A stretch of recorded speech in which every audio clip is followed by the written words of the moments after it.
안녕하세요. 오늘의 사연입니다. 구독과 좋아요 한 번씩 부탁드릴게요. 바로 사연 시작하겠습니다.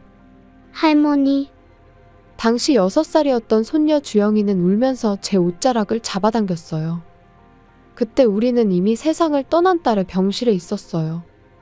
슬프다는 말로는 표현할 수 없었죠. 가슴에 구멍이 뚫린 듯 숨쉬는 것조차 힘들었어요. 하지만 시간은 기다려주지 않죠. 멈출 수 있는 시간도 주지 않고 딸을 먼저 떠나보낸 저는 어린 주영이를 돌보며 바쁘게 장례식을 치렀어요. 장례식이 끝나고 며칠이 지나도 아무것도 손에 잡히지 않는 상태가 계속되었어요. 참고로 주영이의 아빠는 딸이 주영이를 임신했을 때 사라졌다고 해요. 딸이 연락해도 전혀 연락이 닿지 않아 직접 직장에 찾아갔을 때 주영이 아빠는 남 일인 것처럼 행동했다고 해요. 딸은 그 모습을 보고 주영이를 혼자 키우기로 결심했다고 해요. 그런 딸이 이제는 이 세상에 없는 거죠. 제게 남은 건 슬픔에 잠긴 주영이와 주영이의 할머니인 저뿐이죠. 생각하면 할수록 머릿속이 복잡해지고 또 슬픔이 찾아오네요. 마지막으로 언제 웃었는지 기억도 안 나는데 그런 생각을 하던 어느 날이에요. 그날은 주영이와 함께 공원에서 놀고 있었어요. 어두운 얼굴로 공원 벤치에 앉아있는 저에게 주영이가 공원에 피어있던 민들레를 가져왔어요. 왜 주영이가 저에게 꽃을 주었는지 모르겠어요. 저는 주영이에게 그 이유를 물었어요. 그러자 주영이는 빙그레 웃으며 슬픈 표정을 짓고 있는 사람이 있으면 꽃을 주라고 엄마한테 들었다고 했어요. 그러면 사람들이 웃게 될 거라고 말이죠. 그 말을 듣는 순간 저도 모르게 눈물이 흘렀어요. 그때까지만 해도 슬퍼서 매일 눈물을 흘렸는데 주영이의 따뜻한 마음에 눈물이 났어요. 저는 주영이의 머리를 쓰다듬으며 이 아이를 앞으로 훌륭한 아이로 키우겠다고 그때 결심했어요. 그 후 주영이는 저와 함께 살게 되었어요. 물론 함께 살다 보면 사소한 일이나 큰일로 다툴 때도 있죠. 처음에는 저도 주영이가 엄마를 잃어 불안한 상태에 있는 게 아닌가 싶어 신경을 많이 썼어요. 하지만 점차 주영이도 하고 싶은 말을 할 수 있게 되었어요. 그런 나날을 보내다 주영이가 중학생이 되면서 지금까지의 관계는 서서히 무너지기 시작했어요. 주영이가 16살 무렵? 평소 같았으면 벌써 귀가할 시간인데 주영이는 아직 귀가하지 않았어요. 당시에는 폰도 없고 학원도 다니지 않았기 때문에 저는 주영이의 친구 집에 전화를 걸었어요. 그러자 잠시 후 주영이가 집으로 돌아왔어요. 저는 주영이에게 왜 늦게 왔는지 물었어요. 그러자 퉁명스러운 태도로 그냥 이라고 대답했어요. 어디를 다녀왔든 그건 자기 마음대로 할 수 있는 거 아니냐며 일일이 간섭하는 것 같아서 짜증난다며 저에게 짜증을 냈어요. 그때까지 참으며 듣고 있던 저는 화가 났어요. 걱정할 수밖에 없지 않겠어. 내가 지금 너한테 부모 아니야? 그런데 무슨 말투가 그래? 할머니 마음은 조금도 생각 안 해? 제 분노의 외침이 집안에 울려 퍼졌어요. 최근 주영이에게 쌓여있던 분노가 한꺼번에 폭발한 거죠. 이렇게 되자 저도 주영이도 입을 다물지 못했어요. 하지만 주영이는 마지막에 충격적인 한마디를 내뱉었어요. 이런 집에서 저도 살고 싶지 않아요. 분명 엄마가 살아있었다면 나를 이해해줬을 텐데. 그러면 할머니 집에 오지 않아도 됐을 텐데. 주영이는 그렇게 말하며 저를 쳐다보았어요. 그건 어떤 욕을 듣는 것보다 더 아픈 말이었어요. 충격과 슬픔에 휩싸여 저는 아무 말도 할 수 없었어요. 설마 주영이에게 그런 말을 듣게 될 줄은 생각조차 하지 못했었거든요. 주영이는 그 말을 하고 나서도 전혀 미안해하는 기색이 없었고 오히려 제가 말을 하지 않음으로써 기분이 좋아진 것 같았어요. 그날을 계기로 주영이는 제 말을 전혀 듣지 않게 되었어요. 진로에 관해 물어봐도 어느 대학을 응시할 것인지도 알려주지 않았어요. 겨우 대학 이름을 알게 된 건 응시료를 입금할 때였어요. 물론 그때도 무엇을 목표로 하고 있는지, 앞으로 어떻게 되고 싶은지 그런 것들을 물어봐도 주영이는 전혀 대답하지 않았어요. 다만 스스로 마련할 수 없는 돈에 관해서는 자주 말을 꺼냈어요. 평소 저를 무시하는 태도를 보이던 주영이가 돈 이야기를 아무렇지 않게 하는 데는 이유가 있었어요. 사실 딸은 죽기 전에 저에게 주영이의 돈을 맡아달라고 부탁한 적이 있었거든요. 몰래 돈을 모아두었던 모양인데 3천만 원 정도였어요. 저는 그 돈에 일절 손대지 않았어요. 학비 등은 지금까지 제 돈으로 지불하고 있었기 때문이죠. 이건 나중에 주영이가 독립할 때 주어야지 그렇게 생각하고 있었거든요. 그리고 예전에 주영이에게도 그 돈에 관해 이야기한 적이 있어요. 지금과 같은 사이일 때가 아니라 평범하게 친하게 지내고 있을 시절에 말이죠. 그래서 주영이가 아무렇지 않게 돈 얘기를 하는 것 같아요. 만약 거절하면 자기 돈이라고 말할지도 몰라요.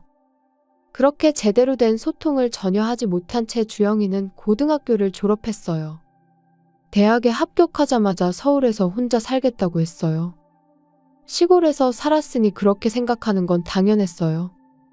이사도 끝났고 주영이에게 마지막 인사를 건넸어요. 주영아, 조심히 지내야 해. 어려운 일이 생기면 언제든 연락하고. 그런 거 일일이 걱정해주지 않아도 혼자서 잘 지낼 수 있어.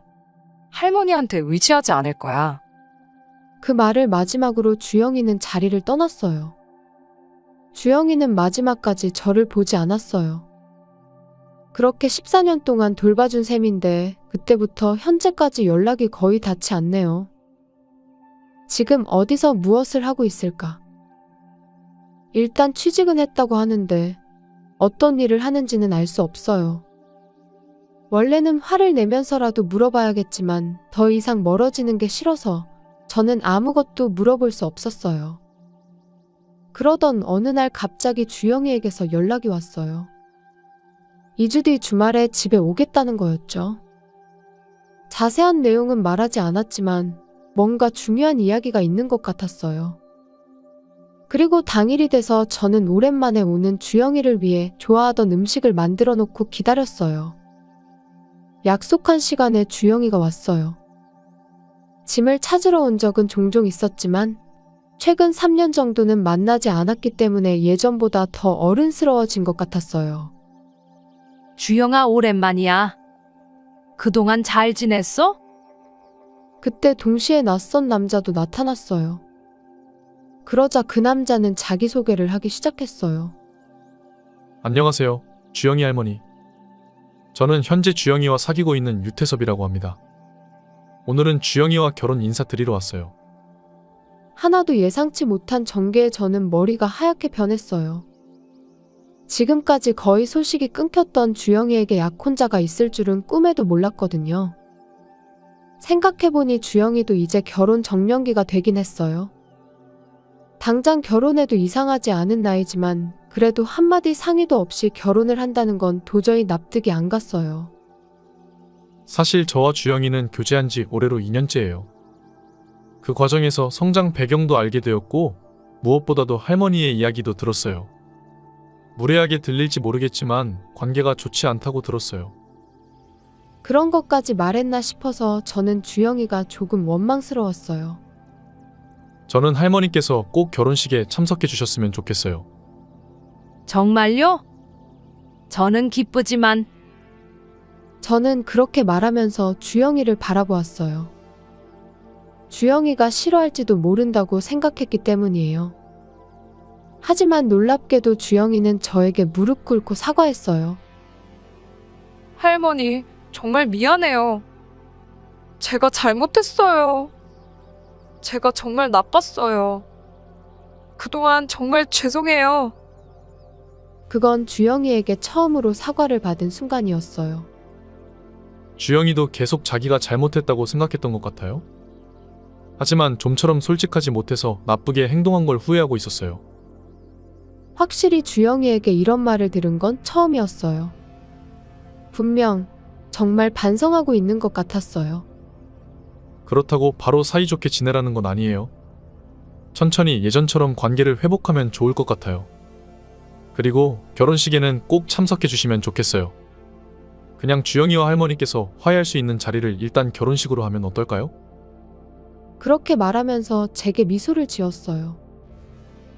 처음 만났지만 이 사람은 믿을 수 있는 사람이라는 게 느껴졌어요. 듣자 하니 주영이 남자친구도 할머니 손에 자랐다고 해요. 안타깝게 2년 전에 돌아가셨다고 하지만요. 그래서인지 자신의 할머니와 제가 겹친다고도 했고요. 그래서 제게 더 다정다감하게 대해주는 것 같았어요. 주영이에 대해 여러 가지 생각이 들었지만 일단 좋은 사람을 만나서 다행이라는 생각에 조금 안심이 되었어요. 그 후 이야기가 정리되었고 저는 두 사람의 결혼을 허락했어요. 그리고 저도 결혼식에 참석하기로 했고요. 그러자 주영이는 저에게 결혼식이 기다려진다고 했어요. 그 말에 아직은 거리감이 느껴지지만 이전보다 가까워진 것 같았어요. 코끝이 찡했지만 꾹 참으며 눈물을 흘리지 않으려 했었죠. 결혼식에서 울면 안 되니 울지 말자고 스스로에게 다짐했어요. 결혼식까지 여러 가지 준비를 하고 저부터 친척들에게도 연락을 취해 주영이가 결혼한다고 알렸어요. 많은 축하 분위기 속에서 맞이한 결혼식 전날, 주영이는 결혼 전 마지막이니 오랜만에 집에서 보내고 싶다고 했어요. 그렇게 저는 이날 처음으로 주영이와 함께 술도 마시고 음식을 먹으며 추억의 이야기를 나누었어요. 정말이지 제 인생에서 가장 행복한 순간이었다고 말할 수 있을 것 같네요. 그리고 내일은 더 행복한 날이 되겠죠. 결혼식 날 아침, 제가 일어나자 주영이는 이미 준비를 마치고 식장으로 출발하려던 참이었어요. 어제 말했던 시간보다 훨씬 이른 시간이라 무슨 일인가 싶었어요. 무슨 일이야? 좀 더 늦게 출발하는 거 아니었어? 제 물음에 주영이는 섬뜩한 미소를 지으며 입을 열었어요. 미안하지만 역시 할머니는 결혼식에 오지 않았으면 좋겠어. 뭐라고? 주영이의 뜻밖의 말에 저는 잠시 무슨 말인지 알 수 없었어요. 어제까지만 해도 잘 지냈는데? 그런데 왜 갑자기 이런 말을 하기 시작한 것일까? 머릿속이 혼란스러운 와중에 주영이는 제가 곤란해하는 걸 보고 비웃었어요. 어젯밤까지만 해도 결혼식에 올 수 있고 손녀와 화해할 수 있을 줄 알았을 텐데 그게 모두 연기였다는 걸 알면 얼마나 난처한 표정을 지을지 궁금했어. 지금 나한테 사과한 것도 결혼식에 와달라고 한 것도 모두 거짓말이었다는 거야? 그런 연기를 한 이유가 뭐야? 그거야 당연히 할머니를 원망하니까. 그건 말고도 이유가 있는데 가장 큰 이유는 환경이야. 그저 평범한 가정에서 태어나서 살고 싶었는데 그런데 어느 순간부터인가 할머니밖에 없었어. 게다가 엄마도 아니면서 일일이 간섭하고 짜증났어. 정말 이런 사람이 엄마 대신이라고 생각하니 인생이 막막하다고 생각한 거지. 계속 그런 생각을 하고 있었다고. 주영이의 말을 들은 저는 이때 가슴이 찢어질 듯이 아팠어요. 그런데도 주영이는 그런 것도 모르고 큰 소리로 떠들어댔어요. 아, 그리고 지금 딱 떠오르는 건 저번에 남자친구랑 인사 왔을 때 마치 내 엄마인 것처럼 행동했잖아. 이제 다시는 그러지 마. 다시는 내 인생에 관여하지 말라고. 주영이는 화가 많이 쌓여 있었는지 말을 끝낸 뒤 숨을 헐떡였어요. 그리고 주영이는 저에게 결혼식에 오지 말라고 강요했고요. 알았어. 네 결혼식에 안 갈 거야. 그 말을 듣는 순간 주영이는 웃으면서 남자친구한테는 몸이 안 좋아서 못 오는 거로 말해둘 테니 따로 연락은 하지 말아 달라고 했어요. 그러고는 만족스러운 표정으로 현관문을 열었어요. 하지만 문을 여는 순간 그곳에 서 있던 건 바로 주영이 남자친구였어요. 평소와는 달리 그 표정에서 분노가 느껴졌어요. 남자친구는 눈앞에 있는 주영이를 매섭게 노려봤어요. 주영이는 그 모습에 한 발짝 물러섰고요. 최근 네가 친구에게 할머니 욕하는 걸 듣고 좀 이상하다고 생각했어.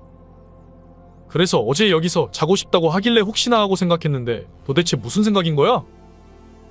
이게 할머니와 조금 말다툼이 생겼어. 하지만 이제 괜찮아. 화해했으니까 그러니까 우린 싸운 게 아니야. 주영이의 표정은 딱딱하게 굳었어요. 뭔가 잘못을 저지른 것 같은 표정이었죠. 거짓말하지 마. 내가 말했지? 앞으로는 할머니를 잘 모시자고. 그러기 위해서 결혼식에서 행복한 모습 보여드리고 앞으로 효도하자고 했잖아. 그런데 결혼식에 오지 말라고 해. 내가 못 들었는 줄 알아? 나는 너 같은 여자랑은 결혼할 수 없으니까 너랑 결혼은 취소야. 오늘이 결혼식 당일인데 지금 와서 취소라니 그건 너무 심한 것 같은데? 주영이에게 들은 말은 확실히 충격이었지만 많은 사람들에게 폐를 끼치는 건 피하고 싶었어요. 그렇게 생각한 저는 예비 신랑을 설득하기로 했어요. 결혼식까지 취소할 필요는 없지 않아? 나는 신경 쓰지 마. 나보다 둘이 더 중요하니까. 할머니, 그건 잘 알고 있어요. 하지만 할머니를 함부로 대하는 사람과는 결혼할 수 없어요. 그게 제 결혼의 조건이기도 했거든요. 조건이라고? 그래서 저는 처음으로 결혼 조건을 듣게 되었어요. 아까 말했듯이 주영이 남자친구는 할머니와 함께 살았기 때문에 조부모님을 포함한 가족을 소중히 여길 수 있는 사람이 조건이었다고 해요. 주영이가 나와 싸운 걸 후회하고 있다는 모습에 매력을 느끼고 점점 주영이에게 끌렸던 거죠. 하지만 이 모든 건 바로 주영이의 계략이었고 실제로는 반성 따위는 없었던 거죠. 그냥 잘생기고 경제적으로 여유가 있는 남자를 잡기 위한 구실에 불과했다는 게 밝혀진 거죠. 모든 걸 알게 된 주영이 남자친구는 결혼을 취소하기로 했다고 해요. 주영아, 너한테 실망했어. 좋은 사람을 만났다고 생각했는데. 실망한 남자친구에게 주영이는 필사적으로 매달렸어요. 하지만 결혼식 취소 수수료는 반반씩 내자며 매몰차게 뿌리쳤어요. 할머니, 이번엔 정말 진심으로 반성할게요. 그러니 제발 남자친구 좀 설득해주세요. 주영아, 나는 이래나 저래나 상관없어. 그러니 내 탓하지 말고 스스로 해결해. 단, 네 행동에 대한 책임은 네가 지도록 해.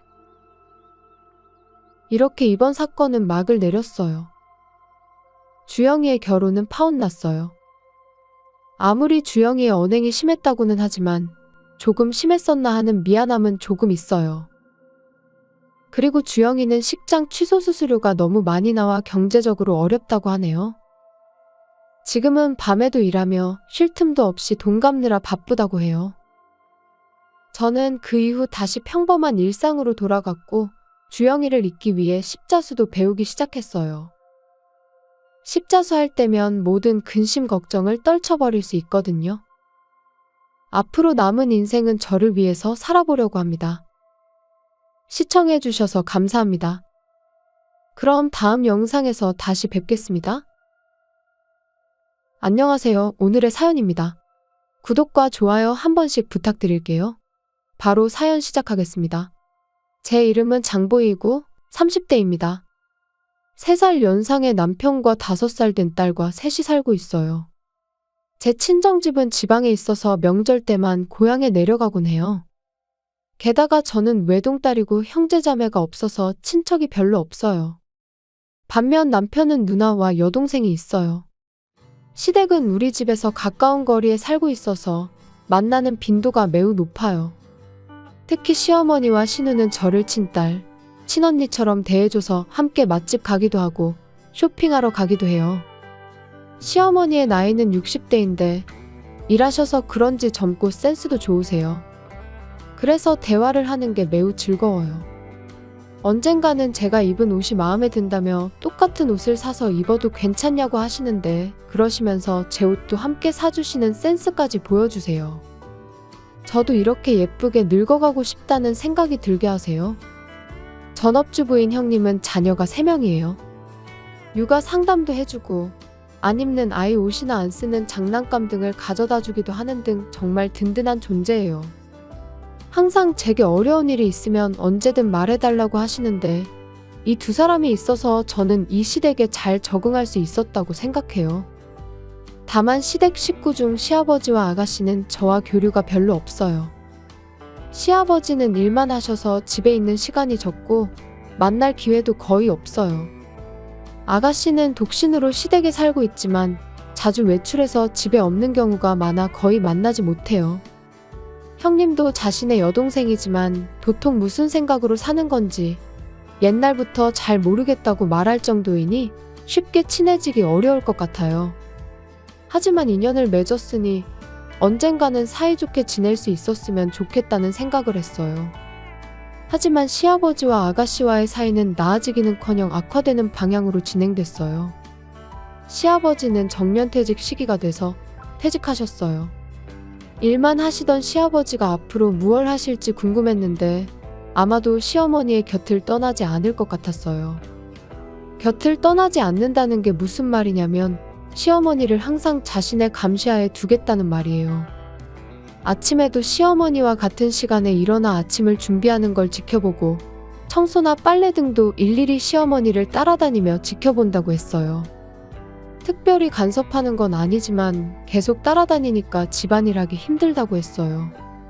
그리고 시아버지는 매일 시어머니의 직장까지 함께 가서 퇴근 시간에 꼭 데리러 온다고도 했고요.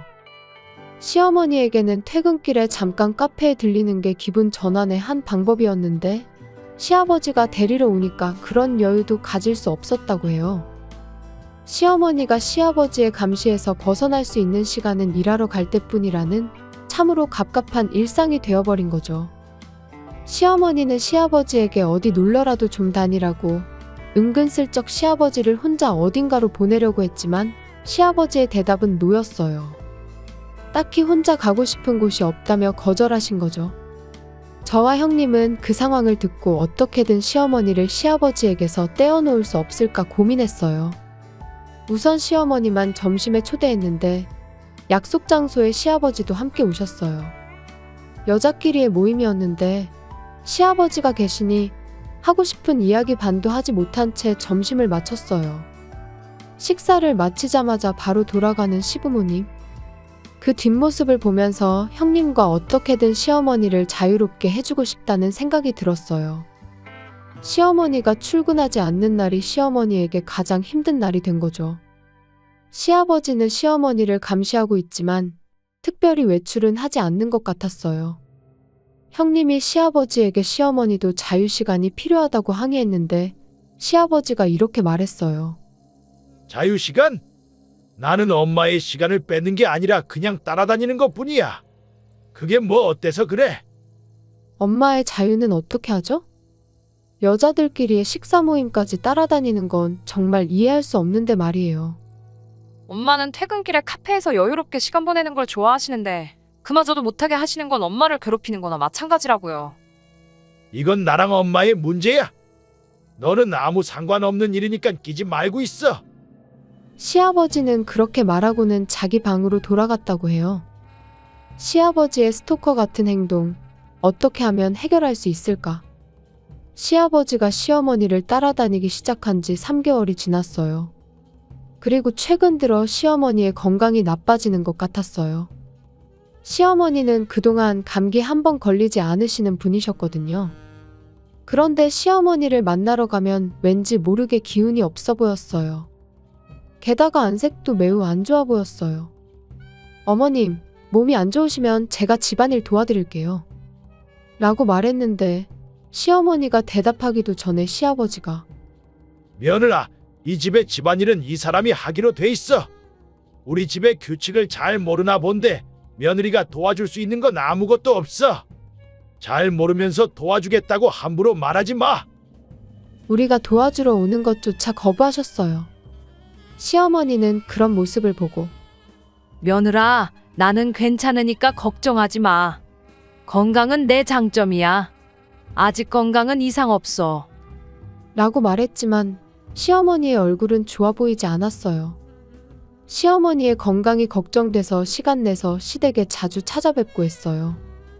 그러던 어느 날 시어머니는 누가 봐도 병원에 데려가야 할 정도로 몸이 많이 쇠약해졌어요.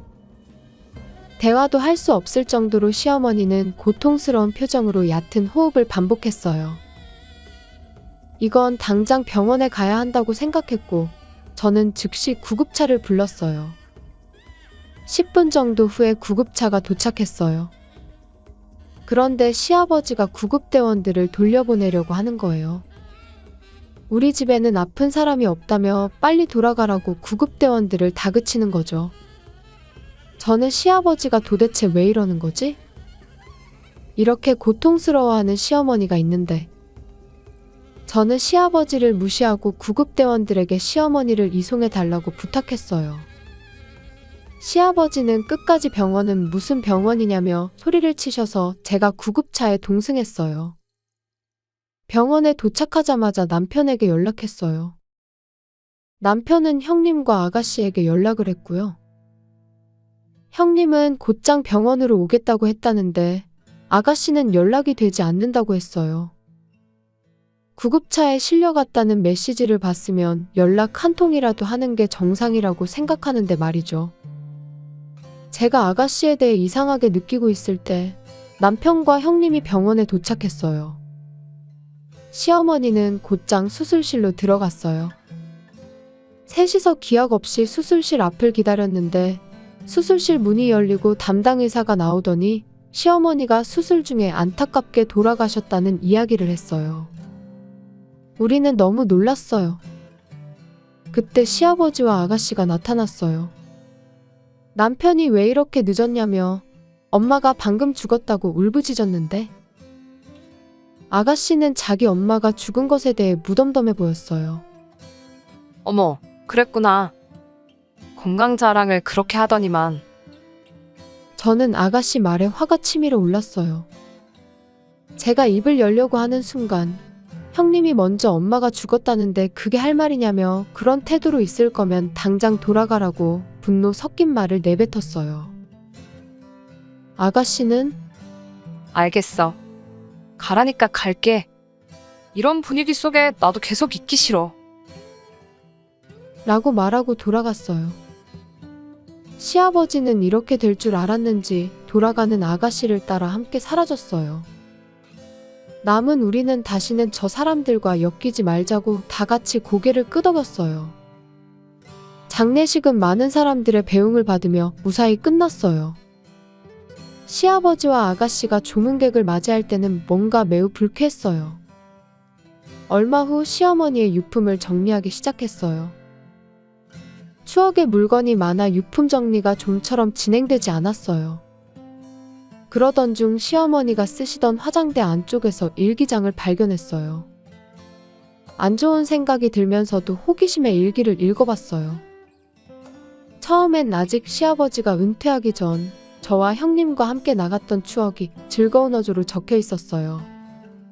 그 후 시아버지가 은퇴한 후에는 그래서도 힘든 분위기가 느껴졌어요. 혼자 행동하는 것을 용납하지 않는다. 딸을 만나러 갈 때만큼은 혼자 가도록 좀 해주지. 라는 등의 시아버지에 대한 불만이 적혀 있었어요. 그리고 돌아가시기 한 달 전쯤의 일기에는 요즘 컨디션이 좋지 않다. 내 몸에 이상이 있는 것 같은데 병원에 못 가게 한다. 이대로 쓰러지면 어떻게 될까라는 불안한 내용이 많이 적혀 있었어요. 그리고 가장 중요한 건 돌아가시기 전날의 일기에 적혀 있었어요. 그것은 너무 충격적인 내용이었어요. 저는 바로 남편과 형님에게 전화해서 시어머니의 일기 내용을 들려줬어요. 그러자 남편은 곧바로 경찰에 연락을 취했어요. 경찰이 도착할 때까지 일기를 지켜야 했기 때문에 저는 일기를 품에 안고 지키고 있었어요. 경찰이 도착할 때까지 저는 불안에 떨었고 10분 후에 도착한 경찰관에게 몰래 현관에서 시어머니의 일기를 보여주었어요. 읽어 내려가는 경찰관. 드디어 마지막 페이지가 나오자 경찰관은 얼굴을 찡그리며 약간 떨고 있는 것처럼 보였어요. 그 이유는 다른 방에서 유품 정리를 하고 있던 시아버지와 아가씨에게 경찰관이 다가갔고 두 사람은 처음엔 놀란 표정을 지었지만 경찰이 여긴 무슨 일이냐며 화를 냈어요. 경찰관은 시아버지와 아가씨에게 이야기했어요. 이 일기의 마지막에 두 분이 지난 한 달 동안 식사에 독극물을 넣었다고 적혀 있네요. 이게 사실인가요? 그럴 리가 없잖아요. 우리가 어떻게 독을 넣었다는 거예요? 라고 아가씨가 반박했어요. 여기에 적힌 거 보면 한 달 전부터 막내 따님이 요리하기 시작했다고 하고, 돌아가신 분은 기쁘긴 한데 동시에 뭔가 좀 이상한 맛이 났다고 적혀져 있네요. 요리하면서 소량씩 독을 넣은 것 아닙니까?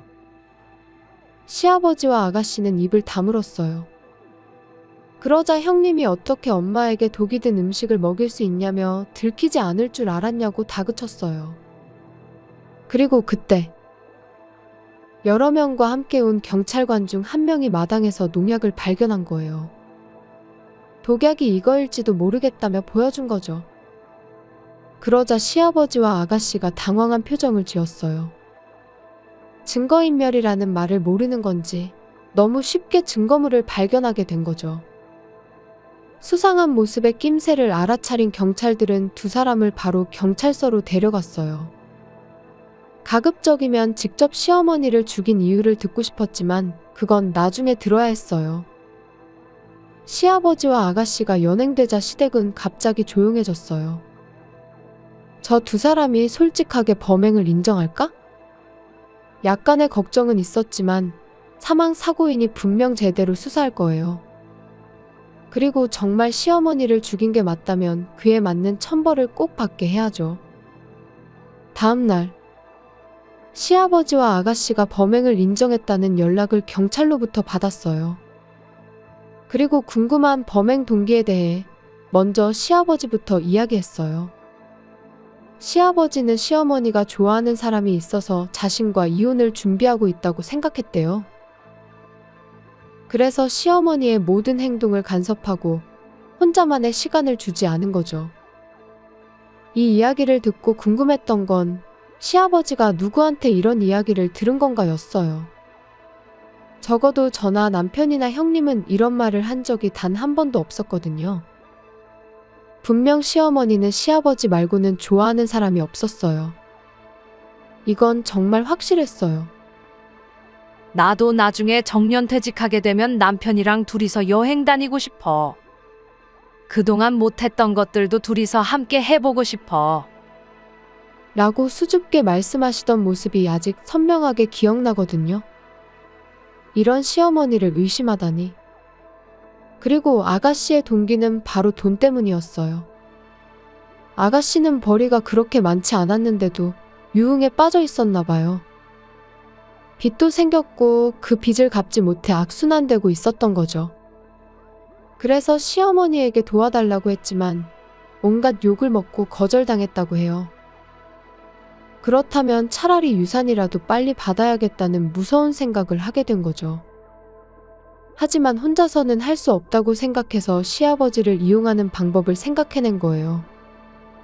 즉, 시아버지에게 시어머니가 좋아하는 사람이 있다는 거짓말을 한 게 아가씨였던 거죠.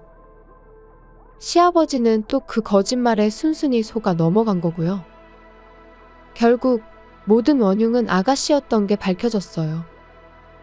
시아버지는 자신의 짧은 생각으로 이런 일이 생겼다며 울면서 후회한다고 했어요. 만약 시어머니를 정말 잘 아는 사람이었다면 절대 그럴 사람이 아니라는 것쯤은 너무나 쉽게 알 수 있었을 텐데 바보같이 아가씨 말만 믿다니. 시어머니가 평생 좋아했던 사람은 시아버지뿐이었는데 너무 슬프네요. 아가씨는 돈 때문에 아버지까지 이용했다는 점에서 더 죄가 무겁다고 해요. 사람의 마음을 이용한 건 결코 가벼운 일로 넘길 수 없으니까요. 반면에 저희는 시어머니의 유산을 보고 깜짝 놀랐어요. 놀랍게도 시어머니는 재테크를 엄청 잘하시는 분이셨어요. 주식계좌에서 한 번도 본 적도 없는 큰 금액이 발견된 거죠. 어쩌면 동거하던 아가씨가 이 사실을 알고 시아버지를 속여 시어머니를 고인이 되게 한 것일지도 몰라요. 돈이 없으면 살 수 없지만 돈이 너무 많으면 주위의 시선 때문에 살기 힘든 걸 보여주는 것인지도 모르겠어요. 앞으로 아가씨 같은 사람과 엮이지 않고 좋은 사람들과의 인연을 유지하며 가늘고 길게 오래오래 살고 싶네요. 시청해주셔서 감사합니다. 그럼 다음 영상에서 다시 뵙겠습니다.